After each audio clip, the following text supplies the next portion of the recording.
Welcome, people of the World Wide Web. So it's Chris from Cypher Sigma Screen Time. It is the weekend. So as you already know, you clicked on the thumbnail. It is a movie review for Eternity.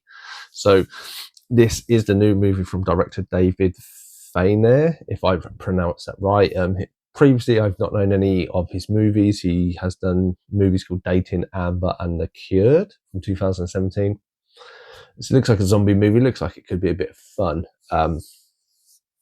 This has a mid to A, I'd say A B. I'd say B list. Maybe we have Miles Teller as Larry, Elizabeth Olsen as Joan, Callum Turner as Luke, and then we have two ACs, and I'll explain what an AC is a little bit later on. You have Divine Joy Randolph as Anna from Only Murders in the Building, and John Early as Ryan, who essentially does voice acting.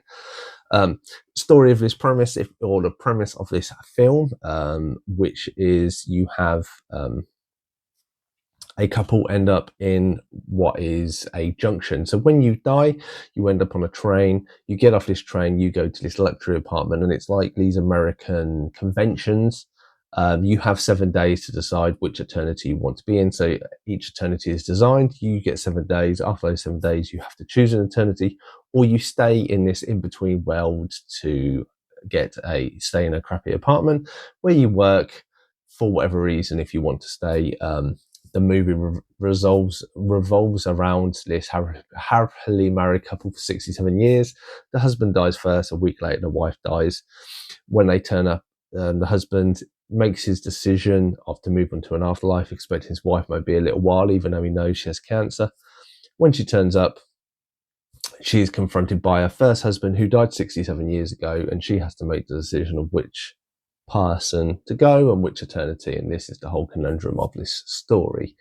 My wife hates this, but I use it. It's a very interesting subject, keeps you entertained for most of it, lacks a little bit near the end, but we'll get more into that. And there's nothing after the credits as far as I can see. It just rolls as you see people walking down the street. So spoiler warning is up, and we shall get into it. So yes, this movie starts with an older Miles, Larry and Joan, the couple. Basically, they're old people. They're going on the way to a gender reveal party. Like, old people are like, why are they doing this? Blah, blah, blah, blah. He's driving really slow. People will be, as they turn up, you can see Larry is concerned for Joan. You see she has a little catheter stuck in, I think it's catheter, yeah, basically injection point, because obviously she's going through cancer therapy. She doesn't want to tell her family. They want them to have this day. They go there. Larry chokes on a pretzel and dies while popping a load of gender reveal ones. He wakes up on his train. He's got the gender reveal little pink bits in his hair, and here's a younger version of himself. And you find out in the afterlife, you take on the perfect version you think of yourself. You come dressed as you are when you die. And it's quite funny. There's a joke that someone wakes up in a gown and goes, well, the operation didn't go well. Well, I thought that was quite funny. There's a few little bits like that littered throughout.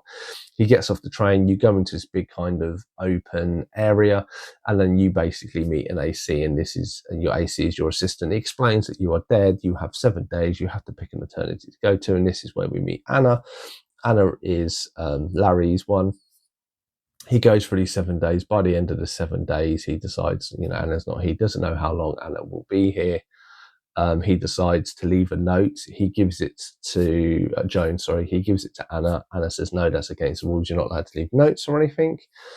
He decides that his wife will find him. He goes down an escalator, and as he's going down the escalator, he sees the young version of his wife, gets back up, runs back up to her, and he's like, Joan, you're alive, and all this stuff. Obviously, she died a week later due to cancer. The both of them confronted each other as Larry is her AC, so you get to meet him earlier on. Him and Anna had a bit of a thing anyway. He sees Joan, obviously Anna. So you have Anna and Ryan, the two ACs are there, and then you have Larry and Joan are there. And as they're meeting, then basically the announcement is that Callum Turner's character Luke is there, who has met Larry, who was a bartender. Basically, he's waited 67 years since he died in the war, the Korean War. to be with Joan. Joan is then stuck with this conundrum. She has a kind of a week to decide who she wants to be with. So you then kind of have the story revolves around her getting to know Luke, getting to know, obviously Larry feels like he's kind of a second one. He's not the greatest husband. Obviously with Larry there was a lot of ifs because obviously they didn't get to spend much time together. They coincides with each other. It kind of gets they kind of compete, kind of make her choose. She decides that she isn't going to choose anyone, and her friend who is there as well, she's going to go off to an eternity in Paris with her. When she gets on the train, she's confronted by Larry, who then says, look, you know, I care about you, I love you, you never got to have the life with Luke, you go have the life with Luke, I will be all right, you know, you never got to have it. And basically he coincides that her perfect self is long hair, which is how she's always looked with Luke. She cut her hair after leaving Luke and has always been short with Larry, and decides that is there. Larry disappears from this story, and then you have they go to a log cabin. Funny fact, it's the same log cabin used in SG1 for Colonel Jackson's cabin. Random fact there.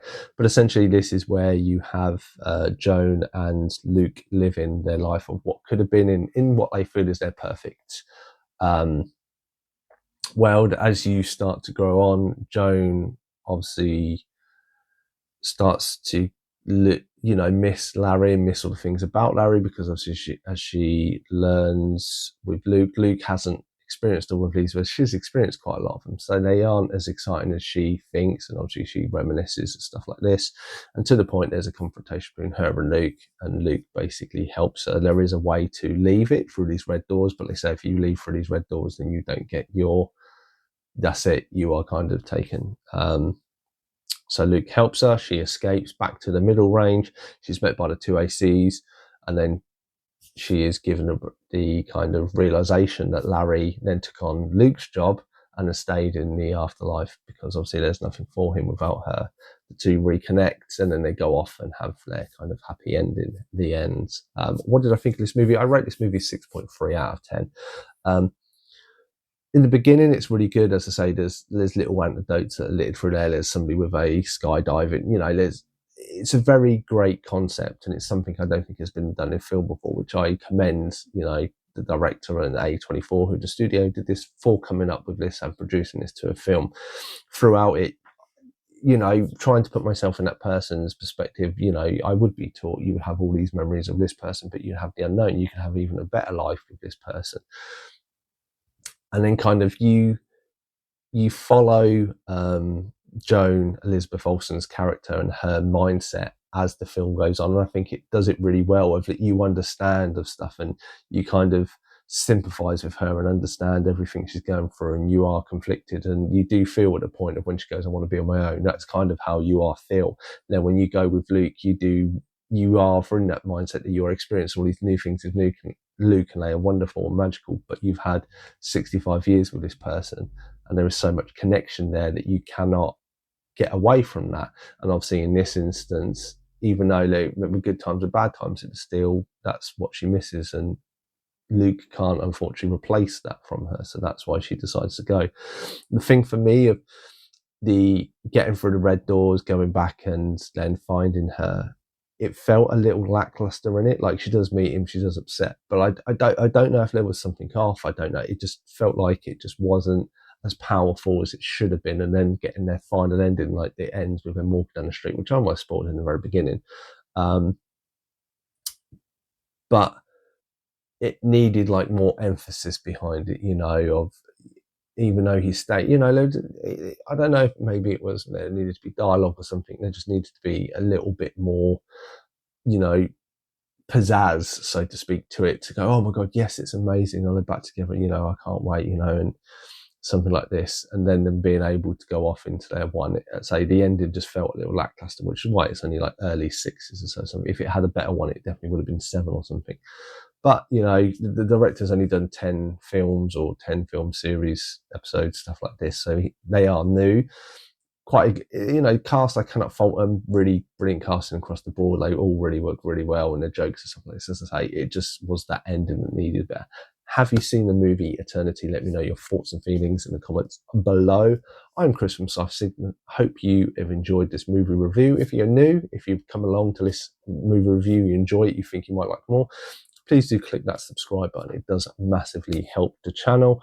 Obviously, or like or comment or whatever. All of this helps the algorithm that YouTube do to tell me that, I like this YouTube channel, or I like what I'm doing, and I can see from reviews and stuff and do more stuff like this. Anyway, I've been Chris from Soft Signal Screen Time. Thanks again for watching this video, and I'll definitely see you in the next one.